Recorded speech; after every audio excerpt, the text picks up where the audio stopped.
Tiba-tiba, seorang gadis menemukan cermin bercahaya di kamarnya. Alih-alih merasa aneh, gadis itu justru tertarik pada cermin tersebut. Namun, karena keraguan sesaat itu, ia tersedot masuk ke dalam cermin. Ketika ia terbangun, ia melihat seorang gadis kecil bertopeng serigala berdiri di hadapannya. Gadis itu tidak hanya tahu namanya Kokoro, tetapi juga menyebut dirinya Serigala Agung. Ternyata mereka berada di sebuah kastil di dunia dongeng. Kokoro yang ketakutan mencoba melarikan diri, tetapi Serigala Agung terlalu kuat. Akhirnya, Kokoro diseret olehnya. Serigala Agung memberitahunya bahwa kastil ini dapat mengabulkan permintaan. Apakah ia tidak punya keinginan yang ingin dikabulkan? Mendengar itu, Kokoro akhirnya terdiam. Ia sangat membenci seorang teman sekelas perempuan. Setiap kali melihat wajahnya, ia merasa ingin muntah. Nama gadis itu adalah Sanada. Kepribadiannya yang ceria membuatnya populer di kalangan guru dan teman-teman. Namun, hanya karena pacarnya pernah menyatakan cinta pada Kokoro, Sanada menyuruh laki-laki itu untuk mempermalukan Kokoro. Aku benci gadis jelek sepertimu. Seperti ini, kan? Jangan bilang kau pikir Ikeda akan menyatakan cintanya padamu. Mimpi, Ikeda sama sekali tidak menyukaimu. Bodoh, mati saja sana. Kokoro tidak bisa menerimanya. Ia tidak mengerti mengapa Sanada melakukan itu. Ia pikir itu hanya kebetulan. Tetapi Sanada semakin menjadi-jadi. Ia bahkan membawa teman-temannya untuk mengepung rumah Kokoro. Keluar, kau di rumah, kan? Kenapa tidak keluar? Ke belakang, mungkin kita bisa melihatnya dari jendela. Kalau kau tidak cepat keluar. Apa yang kau lakukan di rumah? Pasti bersembunyi di dalam, kan?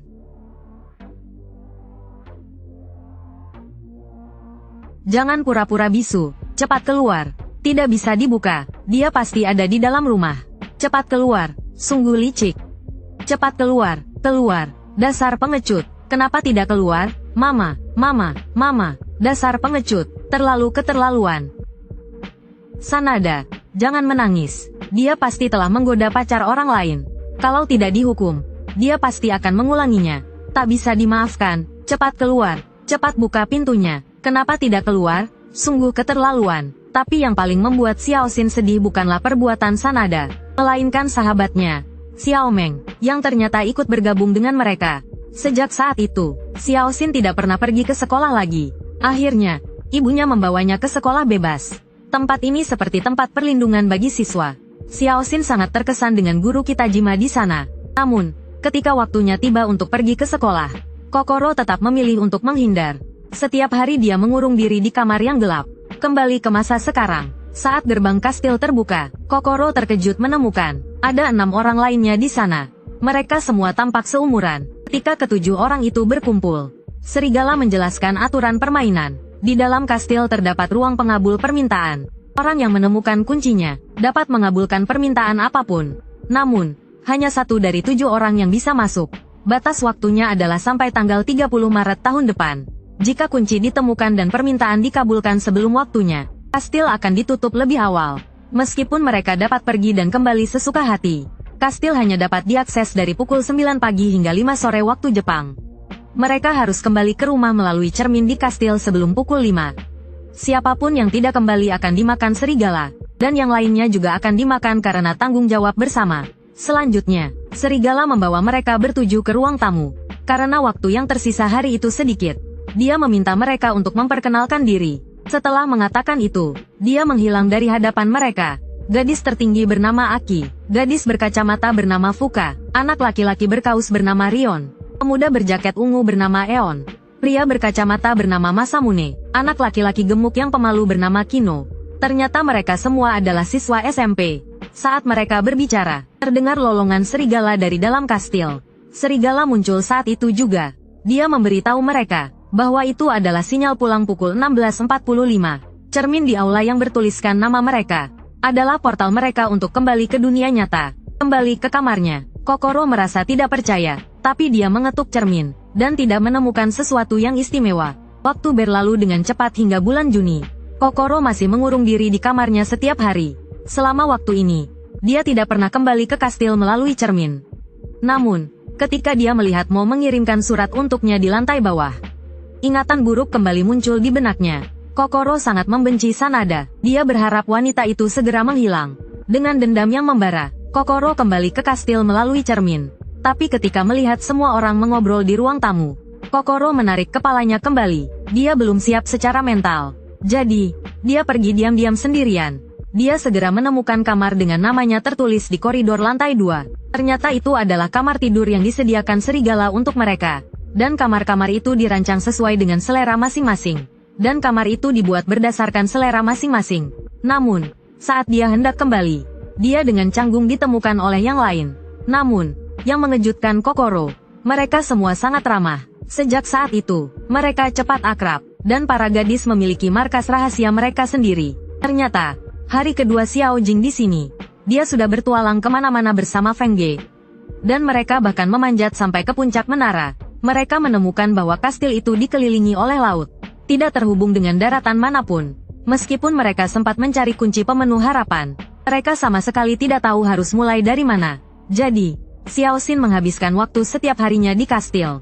Baginya, kastil itu seperti rumah kedua, karena hampir setiap hari semua orang datang ke sana. Waktu berlalu dengan sangat cepat, bahkan Tuan Serigala sesekali menemani mereka mengobrol. Namun, pada hari itu, ibu tiba-tiba bertanya pada Xiao Xin apakah dia pernah keluar rumah. Ternyata, ketika ibu pulang secara kebetulan di siang hari, dia mendapati Xiao Xin tidak ada di rumah. Ibu mengira Xiao Xin akhirnya mau keluar untuk refreshing. Tapi Xiao Xin malah sangat marah. Dia merasa ibunya mengawasinya. Xiao Xin pun kembali bersembunyi di kastil. Namun, semua orang terkejut saat melihat Ang telah mewarnai rambutnya menjadi pirang. Melihat perubahan pada Ang, Xiao Jing terlihat sedikit iri sambil memainkan rambutnya sendiri. Tiba-tiba dia bertanya pada Xiao Xin dan Feng Ge apakah mereka mau mewarnai rambut juga. Semua orang tahu Xiao Pang menyukai Feng Ge. Bahkan Masamune pun tak tahan menggodanya. Hal ini membuat Xiao Pang malu. Akhirnya dia mengaku saja. Dia memberitahu semua orang bahwa dia akan bersekolah di semester kedua. Ternyata Xiao Pang sudah tahu kalau mereka semua tidak bersekolah. Kalau begitu, kenapa mereka harus berpura-pura di sini? Melihat Xiao Pang semakin keterlaluan, Rion segera maju untuk menghentikannya. Namun, Xiao Pang tidak peduli. Malahan dia balik bertanya pada Rion. Tapi jawaban Rion membuat semua orang tercengang. Ternyata Rion tidak putus sekolah. Dia hanya bersekolah di sekolah asrama di Hawaii. Dan Feng Ge akhirnya mengerti mengapa Tuan Serigala selalu menekankan waktu Jepang. Meskipun selingan kecil yang tiba-tiba itu mencairkan suasana, Xiao Pang tetap pergi dengan perasaan kesal. Dia ingin membuktikan pada semua orang bahwa dia berbeda dari mereka. Waktu berlalu dengan cepat. Xiao Pang datang lagi ke kastil dengan tubuh penuh luka. Namun, tidak ada yang menertawakannya. Malah, mereka mengajaknya bermain game bersama. Ternyata Xiao Pang tidak dibully, melainkan dia dijadikan mesin ATM oleh teman-temannya. Karena kesal, dia mendorong salah satu dari mereka. Akibatnya, dia dibalas. Setelah pulang di sore hari, Xiao Xin kembali memeriksa kotak suratnya. Namun, saat itu juga, guru Kitajima tiba-tiba datang menghampirinya. Xiao Xin mengira gurunya datang untuk memarahinya, tapi gurunya justru terus menghiburnya dengan lembut, dan memberinya hadiah yang dibawanya. Waktu berlalu dengan cepat hingga bulan Oktober. Akhirnya mereka mulai membahas tentang kunci tersebut. Ternyata Xiao Jing dan Masamune telah mencari kunci itu dengan sungguh-sungguh, tapi tetap tidak menemukan apa-apa. Jadi, mereka ingin meminta bantuan semua orang untuk mencarinya secara terpisah. Meskipun mereka adalah saingan, jika salah satu dari mereka menemukan kunci itu, mereka akan berdiskusi bersama untuk mewujudkan harapan mereka. Kalau begitu, Rion mengusulkan agar, sekalipun mereka menemukan kunci itu, mereka tidak akan menggunakannya sebelum akhir Maret. Lagi pula, kastil ini adalah markas rahasia kita semua. Namun, proses pencarian tidaklah mudah. Kecuali di beberapa tempat khusus. Mereka menemukan tanda khusus. Tetapi mereka masih belum menemukan petunjuk yang berguna. Waktu untuk hari ini sudah habis. Mereka hanya bisa menunggu waktu luang untuk melanjutkan pencarian. Tiba-tiba, Nyonya Serigala muncul. Mereka pikir mereka tidak bisa mencari kunci bersama. Tetapi Nyonya Serigala sangat setuju. Namun, alasan dia datang ke sini hanyalah untuk memberitahu mereka tentang aturan yang terlewatkan. Setelah menemukan kunci dan mewujudkan keinginan, mereka akan kehilangan semua ingatan tentang tempat ini. Tetapi jika tidak ada yang mewujudkan keinginan, ingatan mereka akan tetap ada. Jadi, keputusan terakhir tetap ada di tangan mereka sendiri. Namun, Xiao Jing merasa tidak masalah. Lagi pula, mereka semua awalnya tidak memiliki kesempatan untuk bertemu satu sama lain. Mendengar ini, Xiao Xin merasa sangat sedih. Dengan rendah hati, dia menceritakan kisahnya. Pengalaman bullying yang tidak ingin dia ceritakan kepada orang tuanya. Namun, saat bercerita, Xiao Xin takut mereka berdua menganggapnya bukan masalah besar. Namun, Xiao Jing langsung menghampiri Xiao Xin. Hebat, kamu kuat. Hebat. Aku selalu ingin curhat. Aku selalu ingin curhat pada seseorang. Waktu berlalu hingga November, Li Yin memperhatikan kotak musik di samping perapian. Dia memasang engkolnya perlahan, memutarnya beberapa kali dengan lembut, dan memasukkan koin perak yang sesuai. Benar saja, kotak musik antik itu mulai memainkan musik. Feng Ge dan yang lainnya juga tertarik oleh musik itu. Tapi saat itu, terdengar jeritan dari aula. Xiao Jing tampak seperti baru saja mengalami sesuatu yang mengerikan. Meringkuk ketakutan di depan cerminnya. Namun, Xiao Jing segera pulih. Tetapi saat itulah, semua orang tiba-tiba menyadari bahwa Xiao Jing mengenakan seragam sekolah menengah Suekeno 5. Ternyata semua orang yang hadir adalah siswa sekolah menengah Suekeno 5, kecuali Li Yin. Tetapi jika dia tidak pergi ke Hawaii, dia juga akan bersekolah di sekolah menengah Suekeno 5. Nyonya Serigala merasa reaksi mereka sangat lambat. Sebenarnya, jika mereka mengobrol sedikit saja, mereka pasti akan segera tahu. Mengetahui bahwa dia tinggal di kota yang sama dengan mereka, hati Xiao Xin sangat terdorong. Jadi, keesokan harinya, dia berterus terang kepada ibunya tentang alasan dia tidak pergi ke sekolah. Mengetahui putrinya yang tercinta dibully, ibu yang sibuk bekerja merasa sangat bersalah. Ibu mengerti, lawan mereka, berjuanglah bersama ibu sampai akhir. Maafkan ibu, sungguh maafkan ibu. Ibu tidak menyadari masalahmu. Waktu berlalu hingga Desember, sang ibu mengundang wali kelas Xiao Xin ke rumah. Tetapi sikap wali kelas itu sangat acuh tak acuh. Dia sama sekali tidak peduli dengan perasaan Xiao Xin. Sanada terus membela Kokoro yang dibully. Hal ini membuat ibu Kokoro sangat marah. Sebagai seorang ibu, ia sangat kecewa dengan tindakan wali kelas. Saat Natal, Rion membawa kue buatan ibunya. Saat membagikan kue, Rion menyarankan untuk memberikan sepotong kue untuk serigala. Aku dipanggil.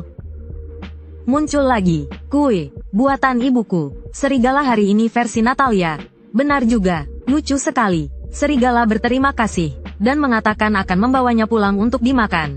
Tapi setelah hari itu, Masamune menjadi murung. Ternyata Masamune akan segera pindah sekolah.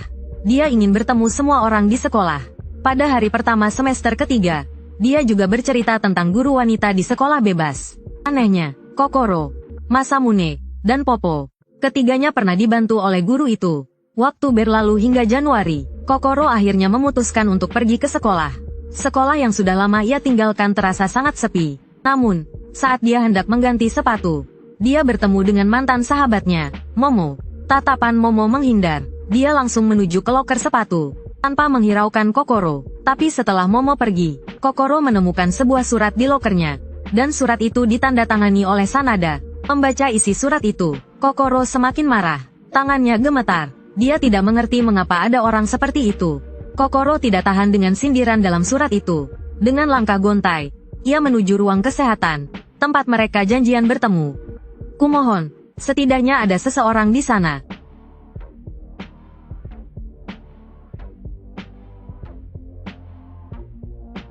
Anzai. Melihat ruang kesehatan yang kosong, pertahanannya runtuh. Meskipun Kokoro menyebutkan nama teman-temannya, guru UKS tidak mengenal mereka. Guru itu bahkan memberitahu Kokoro bahwa nama-nama itu tidak terdaftar di sekolah. Saat Kokoro kebingungan, sebuah suara lembut terdengar dari luar pintu. Guru Kitajima. Guru itu menenangkan Kokoro dan meminta maaf karena telah membaca suratnya tanpa izin. Dia memberitahu Kokoro bahwa Momo sebenarnya peduli padanya, dan Momo lah yang menceritakan tentang masalahnya dengan Sanada kepada guru itu. Mendengar itu, Kokoro sedikit lega, tapi ketika dia kembali ke kastil, dia hanya bertemu Rion yang duduk di tangga.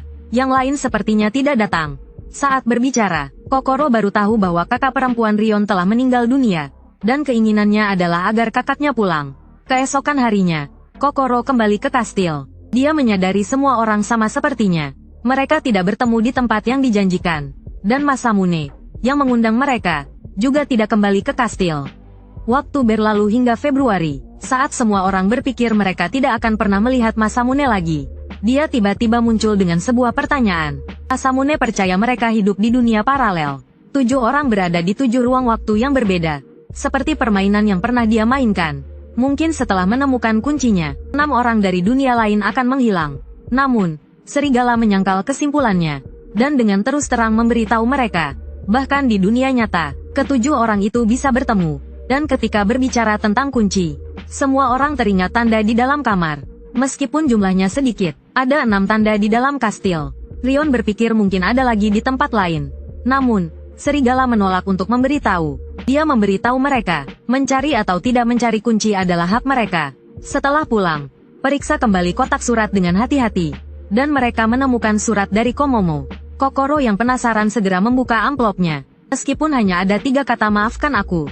Bagi Kokoro, itu adalah jawaban yang telah lama dia tunggu. Waktu berlalu hingga Maret. Ini adalah bulan terakhir mereka bersama di kastil. Namun, tidak ada yang menemukan kunci keinginan. Jadi mereka memutuskan untuk mengadakan pesta perpisahan. Pada hari terakhir penutupan kastil, tanggal 30 Maret. Untuk itu, Kokoro menyiapkan banyak makanan ringan dan permainan. Dengan penuh semangat menantikan pesta itu. Keesokan harinya, Ibu Kokoro kembali memanggil guru Kitajima. Untuk membahas apakah dia harus pindah sekolah. Para orang dewasa sepenuhnya menghormati pendapat Kokoro. Jika dia tidak ingin pindah, gurunya akan menempatkan dia dan Sanada di kelas yang berbeda. Dan guru laki-laki itu tidak akan lagi menjadi wali kelasnya. Dan ibunya juga sepenuhnya mendukung Kokoro. Bahkan jika dia tidak melanjutkan ke SMP, tidak masalah. Masih banyak pilihan untuk masa depan. Keesokan harinya, Kokoro tanpa sengaja menyadari bahwa Komomo terus menatapnya. Jadi dia segera turun, berlari terengah-engah ke arah Komomo. Ternyata Komomo tidak hanya mengundang Kokoro ke rumahnya, tetapi juga memberinya es krim. Ternyata Komomo akan pindah sekolah karena pekerjaan ayahnya. Dia menjelaskan kepada Kokoro, alasannya tidak menghiraukannya hari itu adalah karena dia telah menjadi sasaran perundungan Sanada. Jika dia menunjukkan kedekatan dengannya saat itu, Kokoro mungkin akan dirundung lagi oleh Sanada. Melihat kepribadian Komomo yang dewasa dan mandiri, Kokoro merasa sangat terkejut. Dia sangat berbeda dari Komomo yang dia bayangkan. Kecewa, tidak sama sekali. Syukurlah. Jadi orang yang paling mereka benci dan ingin singkirkan adalah aku. Kalau kamu bersekolah di sini, mereka pasti akan berteman denganmu. Hanya untuk mengucilkanku. Kok begini sih? Kok begini sih? Memang begini.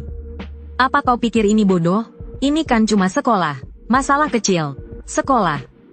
Bukankah ini cuma sekolah? Namun saat Shin bersiap untuk pergi, Xiao Meng terus menyemangatinya untuk tidak menyerah. Lagi pula, orang seperti Sanada ada di mana-mana. Sementara itu, Shin tanpa sengaja melihat lukisan yang tergantung di dekat pintu. Isi lukisan itu adalah serigala dan 7 anak kambing. Shin tiba-tiba mengerti. Dia segera meminjam lukisan itu dari Xiao Meng. Tapi sebelum dia sempat pulang, terdengar suara pecahan kaca dari kamarnya. Namun saat dia sampai di kamar, yang dilihatnya hanyalah pecahan kaca berserakan. Dia tidak tahu apa yang terjadi di kastil. Mengapa cerminnya tiba-tiba pecah? Saat dia kebingungan, terdengar suara dari pecahan cermin. Wajah teman-temannya muncul di pecahan cermin. Terus memanggil Shin. Ada apa? Apa yang terjadi? Jing melanggar peraturan. Hah? Dia tidak pulang setelah jam 5. Dia dimakan serigala. Kita juga akan segera dimakan. Ini tanggung jawab bersama. Kami pulang tepat waktu, tapi ditarik kembali oleh cermin. Ada apa? Apa yang terjadi?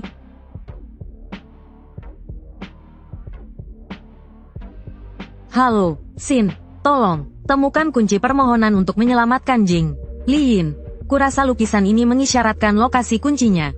Kuncinya mungkin ada di... Namun, dengan lolongan serigala, suara teman-temannya menghilang. Shin tertegun. Dia tidak percaya ini nyata. Tapi sekarang tidak ada waktu untuk berpikir. Setelah memindahkan pecahan kaca, Shin masuk ke dalam cermin tanpa ragu. Saat dia tiba di kastil, kemegahannya telah hilang. Tapi tidak ada waktu untuk disia-siakan. Shin pergi ke kamar Feng Ye.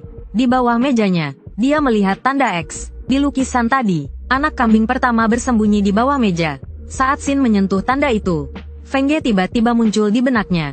Domba kedua ada di bawah tempat tidur. Domba ketiga ada di dalam lemari pakaian. Domba keempat ada di dalam pemanas dapur. Domba kelima ada di dalam lemari ruang makan. Domba keenam ada di bawah bak mandi di kamar mandi. Setelah mengumpulkan semua tanda, Xiao Xin tiba di depan satu-satunya jam besar di kastil. Ini adalah tempat persembunyian domba ketujuh. Di sini, domba itu menyelamatkan semua temannya. Benar saja, tanda yang dikumpulkan Xiao Xin tiba-tiba mulai bersinar. Dan secara bertahap berkumpul di pusat jam besar. Tuan Serigala, kunci yang Anda inginkan ada di sana, bukan?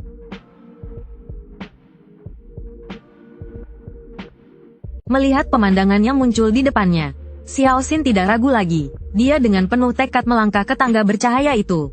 Seolah setiap langkah melambangkan tekadnya, meskipun hatinya masih sangat cemas. Namun, Xiao Xin tetap tidak berniat untuk kembali. Karena ini bukan hanya tentang nyawa temannya, tetapi juga jalan menuju penebusan dirinya sendiri.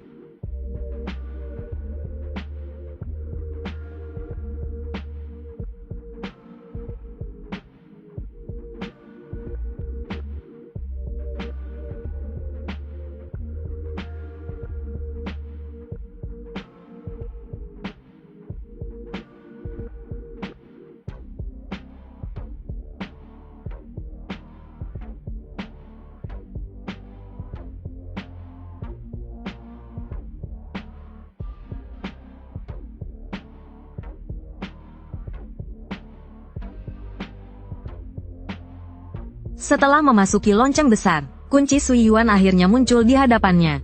Tetapi ketika Xiao Xin mengambil kunci itu, sesuatu yang ajaib tiba-tiba terjadi. Ingatan mereka masing-masing mulai membanjiri pikiran Xiao Xin. Karena suka membual, Masamune diejek oleh teman-teman sekelasnya. Pada hari yang dijanjikan untuk bertemu, dia juga tidak melihat teman-temannya. Tetapi yang menghiburnya adalah guru Kitajima.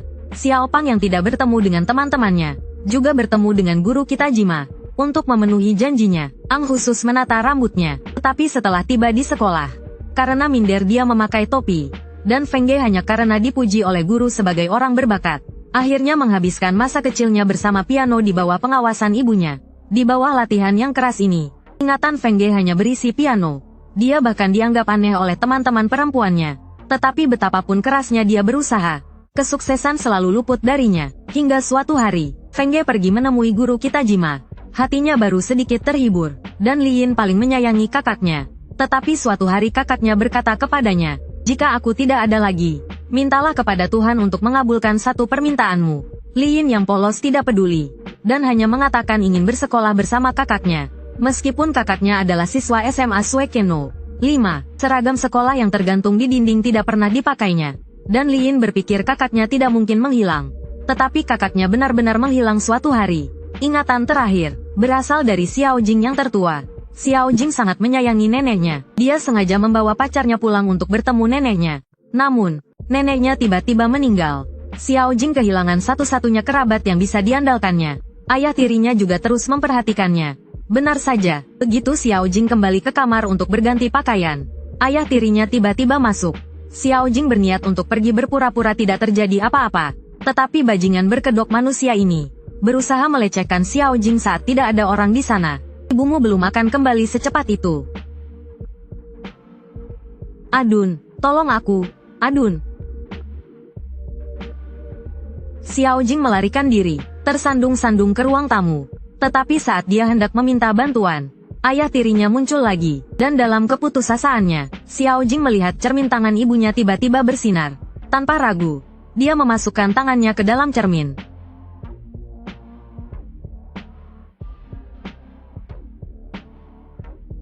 Kau baik-baik saja?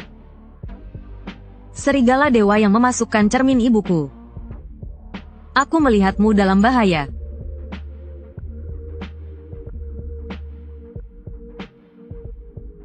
Inilah hari ketika Xiao Jing datang ke kastil dengan seragam sekolahnya. Ternyata Xiao Jing punya pacar yang berumur 20-an tahun. Dia pikir pacarnya bisa membantunya melawan orang mesum itu. Tetapi saat dia sangat membutuhkan bantuan, pacarnya malah menggandeng wanita lain. Hari di mana ia tak bisa bertemu dengan semua orang, menjadi beban terakhir yang menghancurkannya. Untuk melarikan diri dari kenyataan, Xiao Jing bersembunyi di dalam lemari sebelum hari terakhir tiba. Waktu semakin dekat, tetapi mereka masih belum bisa menemukan Xiao Jing. Tanpa pilihan lain, mereka harus meninggalkan kastil sebelum jam 5. Namun, karena Xiao Jing melanggar aturan, semua orang yang ada di kastil hari itu dipaksa untuk kembali ke kastil, dan cermin setiap orang dihancurkan. Maafkan aku. Semuanya, maafkan aku.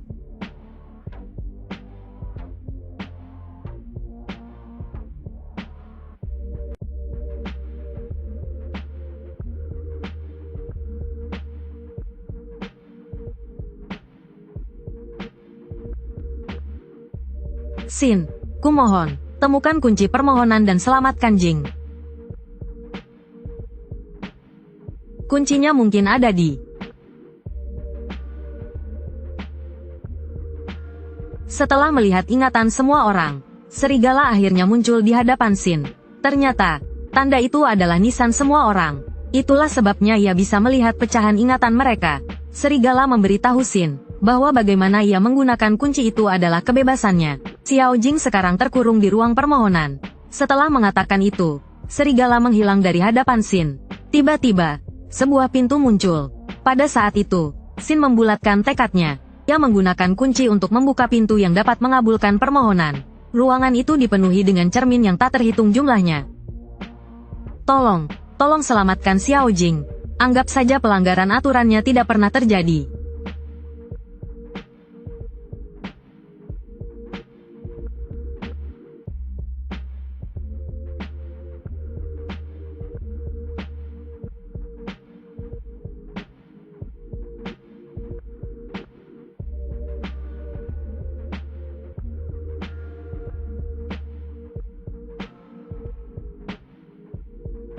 Jing, jangan lari, ke sini, kita bisa bertemu. Jika kita berusaha keras untuk tumbuh dewasa, kita bisa saling membantu. Jadi kita harus tetap hidup.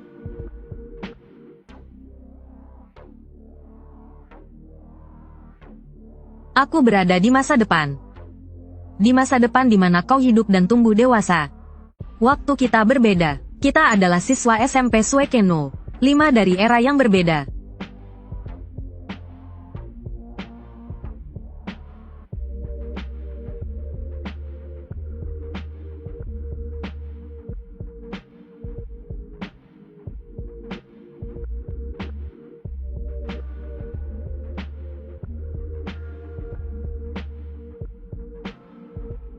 Dengan terus berlari, Xin akhirnya berhasil meraih tangan Xiao Jing. Kali ini, ia tidak akan melepaskan tangannya lagi. Pada saat yang sama, semua orang yang dimakan serigala muncul di samping Xin. Semua orang menunggu kembalinya Xiao Jing. Xiao Jing, cepat ke sini. Semua orang menunggumu. Jing, cepat ke sini.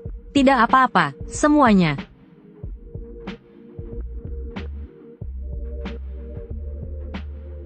Bersiaplah. Tarik.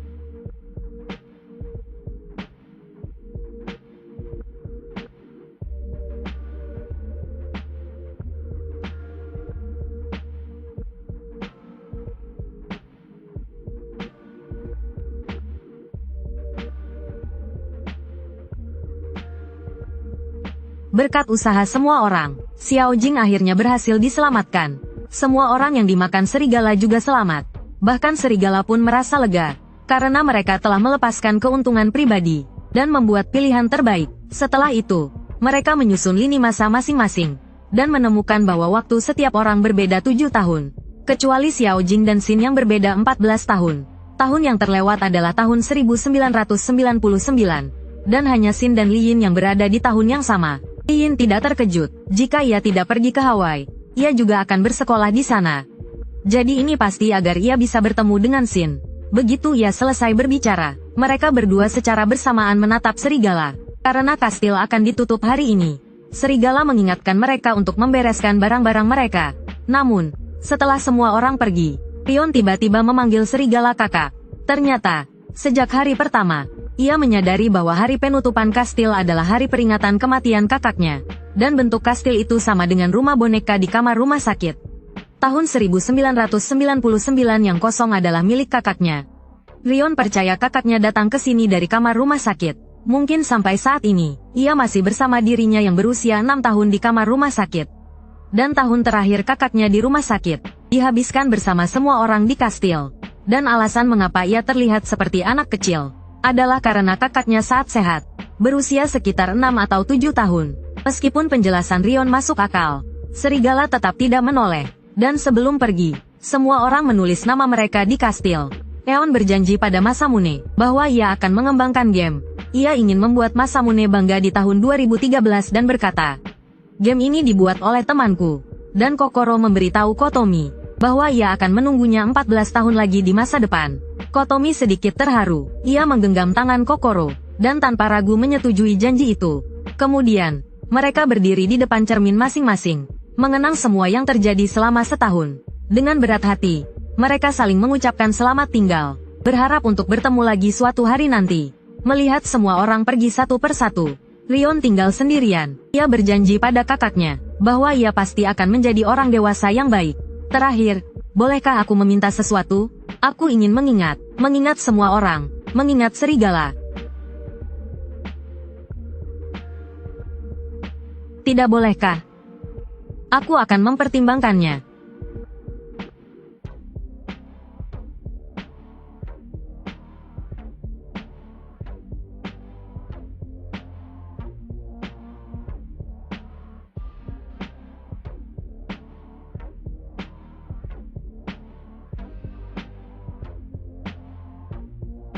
Dan di akhir cerita, melihat kakaknya yang terbaring lemah di ranjang rumah sakit, Rion memutar kotak musik di tangannya, dan meletakkannya di ruang tamu kastil. Waktu berlalu dengan cepat, Kotomi telah menjadi seorang guru. Nama keluarganya bukan lagi Inoue, melainkan telah berubah menjadi Kitajima Akiko. Saat ia memasuki pintu, melihat Kokoro yang tampak waspada dan rendah hati, Kotomi merasa saat ini akhirnya tiba. Maka, dengan bantuan Kotomi, Kokoro memutuskan untuk kembali ke sekolah dan masuk kelas 2 SMP.